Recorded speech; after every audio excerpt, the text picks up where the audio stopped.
masyarakat di komentar Instagram dan YouTube-nya jangan lupa di-subscribe ya guys. Sedang booming kasus Mario Dandi. Jadi pemuda ya Prof, 20 tahun.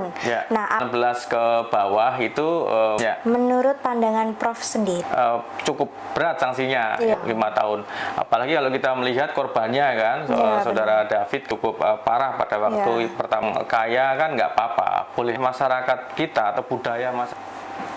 Ya, Prof, ini cukup banyak pertanyaan dari masyarakat di komentar, di kolom komentar dari Ngohok sendiri, Prof, di sosial medianya. Jangan lupa untuk follow, ada TikToknya Ngohok, ada juga Instagram dan YouTube-nya jangan lupa di-subscribe ya guys. Nah, ini terkait dengan Mario Dandi, Prof. Karena memang masyarakat ini kan sedang booming kasus Mario Dandi, jadi ingin tahu terkait dengan Mario Dandi. Akan kita kupas tuntas di Ngohok, ngobrol hukum on konstitusi bersama Prof Agus. Oke, Prof. Ini kita coba bacakan ya Prof ya, terkait dengan pertanyaannya Prof ya. Oke, yang pertama, Mario Dandi ini kan usianya terpaut cukup muda ya Prof, 20 tahun. Nah, apakah memang usia 20 tahun ini masuk kategori dewasa atau masuk kategori masih anak-anak untuk dihukum sendiri? Oh ya, baik. Kalau usianya sudah 20 tahun itu sudah masuk dalam kategori dewasa. Karena berbagai undang-undang menyatakan, baik itu di Undang-Undang Sistem Peradilan Anak, Undang-Undang Perkawinan, kemudian di KUP sendiri itu sudah mengkualifikasikan kalau usianya sudah dewasa, sudah 20 tahun gitu ya, itu masuk dalam kategori usia yang dewasa. Oke, untuk range-nya usianya dari 18 ya, 18 ke bawah itu masih belum dewasa, tapi setelah 18 tahun ke atas itu sudah dikualifikasi kategori dewasa. Oke, cukup menjawab ya teman-teman ya. Oke, Prof, selanjutnya Prof, menurut pandangan Prof sendiri terkait dengan sanksi pada kasus perundungan atau memang penganiayaan dari Mario Dandi ini seperti apa, Prof? Ya, kalau mengenai sanksi pidananya itu kan kita bisa lihat di dalam pasal 351 sampai kemudian 355 ya. Di sana cukup berat sanksinya ya, cukup berat. Bahkan kalau ini ada indikasi perencanaan dalam penganiayaan itu lebih berat hukumannya, bisa lebih dari 5 tahun ya, bisa lebih dari 5 tahun. Apalagi kalau kita melihat korbannya kan, saudara David kan memang kondisinya kan cukup parah pada waktu pertama kali masuk ke rumah sakit ya, sampai saat ini ya alhamdulillah sudah ada perkembangan. Tapi kalau kita lihat dari peristiwa hukum yang kemudian kemarin juga beberapa kesempatan itu sudah dilakukan rekonstruksi ya, rekonstruksi atau reka ulang dalam penanganan kasus perkara yang kemudian dilakukan oleh saudara Dandi ya, ini saya kira menurut hemat saya ini adalah masuk dalam kategori penganiayaan yang berencana yang kemudian sanksinya juga cukup berat ya, apalagi korban mengalami luka-luka berat. Nah, itu. Berarti sanksinya cukup berat ya Prof, karena memang ditambah dengan ditambah lagi dengan perencanaan tadi ya, perencanaan itu yang memperberat gitu ya. Ini banyak masyarakat yang melihat terkait dengan kasus Dandi ini dan memang jatuhnya jadi fokus kepada ranah pribadinya, yaitu kita bisa melihat bahwa memang ada tingkah hedonisme ya Prof terkait dengan si Mario Dandi ini. Kalau menurut pandangan hukum sendiri seperti apa Prof? Apakah memang berkaitan gitu Prof? Ya sebenarnya kan begini ya, kalau soal perilaku orang yang kaya kan nggak apa-apa, boleh aja. Tapi yang jadi persoalan kalau kekayaan itu diperoleh dengan cara-cara yang melanggar hukum, ini yang menjadi persoalan kan. Apalagi ada indikasi ke arah sana ya, kekayaan-kekayaan ini juga diduga bahwa masuk dalam kualifikasi adanya satu perbuatan pencucian uang, ini bisa masuk dalam kategori pidana gitu. Meskipun ini kan yang dilakukan oleh oknum ya, orang tua yang bersangkutan. Tapi kan dalam khasanah masyarakat kita atau budaya masyarakat kita itu perilaku hedon itu kan sebenarnya kan tidak perlu ya, karena masih banyak masyarakat kita yang justru memerlukan satu bantuan ya. Nah itu budaya hukum masyarakat kita kan tidak dari berbagai perspektif agama apapun lah saya kira ya, atau dari budaya masyarakat di daerah-daerah manapun itu saya kira kok perilaku hedonisme itu adalah bukan budaya kita gitu. Nah oleh karena itu ya mestinya harus dihindari, ya, tidak boleh dilakukan gitu. Kebetulan juga ya Prof ya. Iya, ini suatu kebetulan gitu, suatu kebetulan. Jadi ya kembali lagi kalau ini di luar perspektif hukum ya, di luar perspektif hukum bahwa ini adalah ya Tuhan itu menunjukkan gitu ya bahwa sebenarnya perilaku yang seperti itu adalah perilaku yang tidak boleh dilakukan, apalagi oleh anak-anak muda ya, anak-anak muda yang sebenarnya juga belum tahu, belum tentu ini harta yang dipamer-pamerkan ya ke masyarakat itu diperoleh dengan cara yang halal gitu ya. Ini yang mestinya harusnya menjadi pelajaran lah. Saya kira publik harus melihat bahwa ini sebagai satu pelajaran berharga, bahwa mempertontonkan kekayaan atau yang dikenal dengan budaya hedon gitu ya, hedonisme itu sebenarnya tidak perlu untuk dilakukan. Gitu. Ini juga pelajaran untuk bagi kaum muda ya, Prof, bagi kaum muda, bagi saya sendiri juga demikian. Saya kira itu. Untuk hedonisme ini tidak perlu dilakukan. Seperti itu. Baik, kita melihat dari sisi Shane ya, Prof ya. Ini ada pertanyaan juga. Peran dari Shane ini kan memang selaku turut serta dalam kasus penganiayaan. Bagaimana menurut pandangan hukum terkait dengan turut serta dalam kasus tersebut? Turut serta melakukan satu tindak pidana penganiayaan ya, itu di dalam khasanah hukum pidana itu dikenal dengan apa yang disebut dengan penyertaan tindak pidana. Atau kalau dalam bahasa Belandanya itu deleming ya. Deleming itu penyertaan tindak pidana.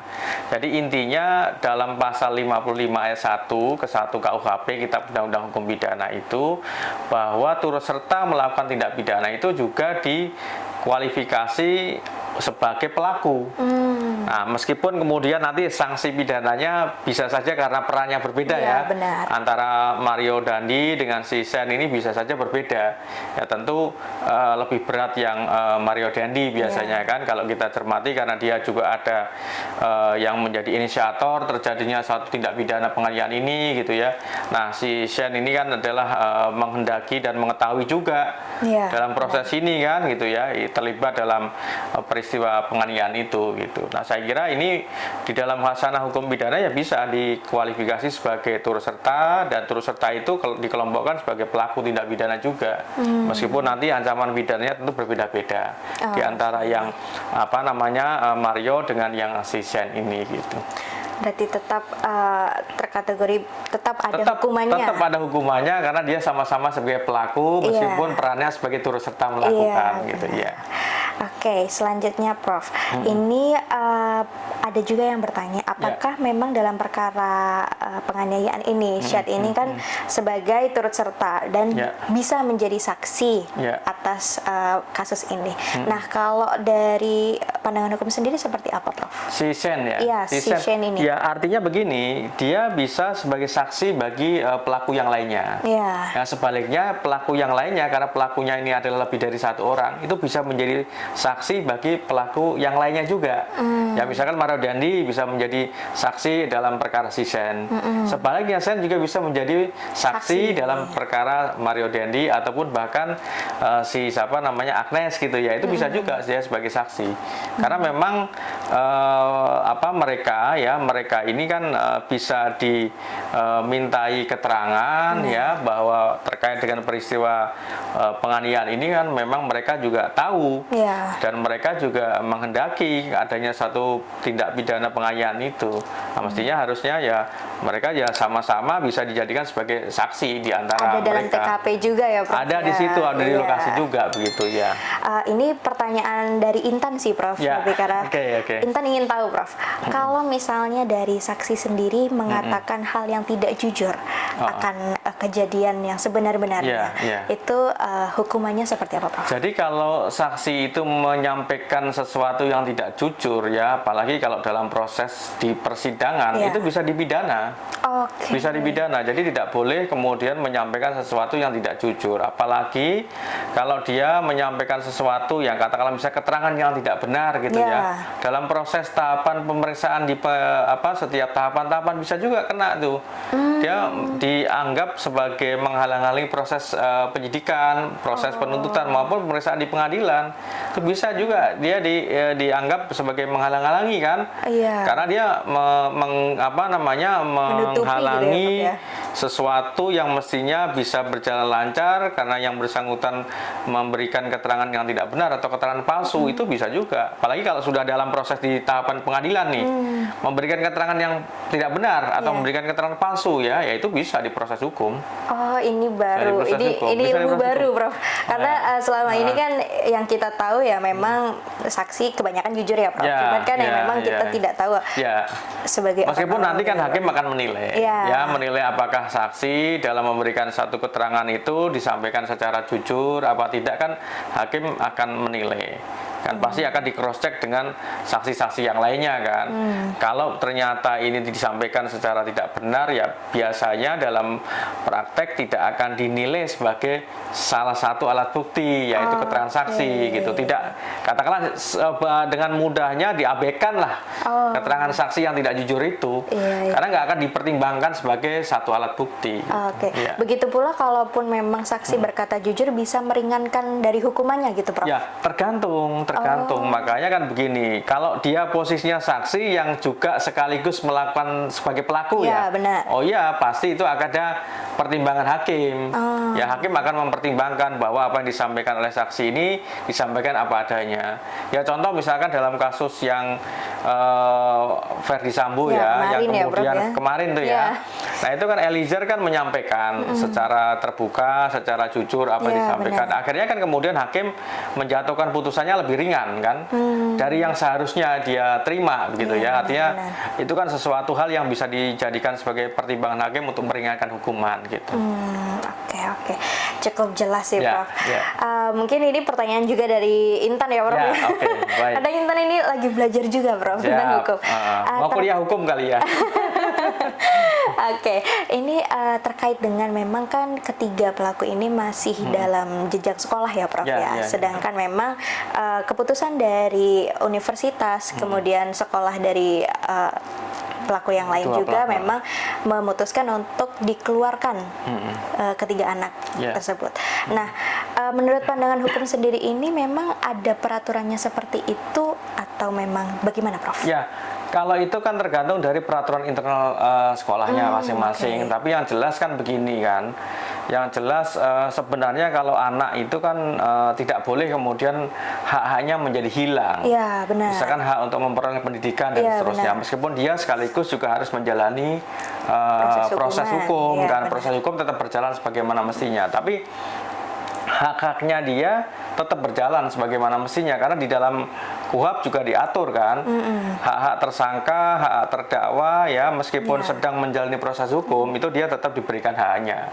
Ya contoh misalkan hak untuk mendapatkan pelayanan kesehatan, hak misalkan untuk mendapatkan kuasa hukum atau penasihat hukum, kemudian hak untuk mendapatkan pembelaan hukum, hak untuk berkunjung ke rumah ibadah, ke tempat ibadah itu juga hak-hak termasuk juga hak untuk mendapatkan pendidikan itu juga merupakan hak. Sehingga dalam proses yang hukum yang sedang berjalan itu meskipun dia sedang menjalani proses hukum hak-haknya tetap akan diberikan oleh negara karena itu menjadi hak secara individual yang paling esensial. Salah satunya adalah hak untuk memperoleh pendidikan itu.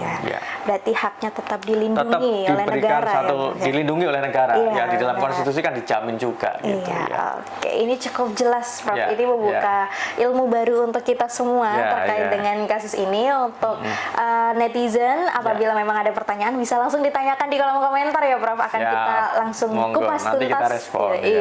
Kita kupas tuntas bersama Prof. Agus, pakar hukumnya ya, Prof. Insya Allah.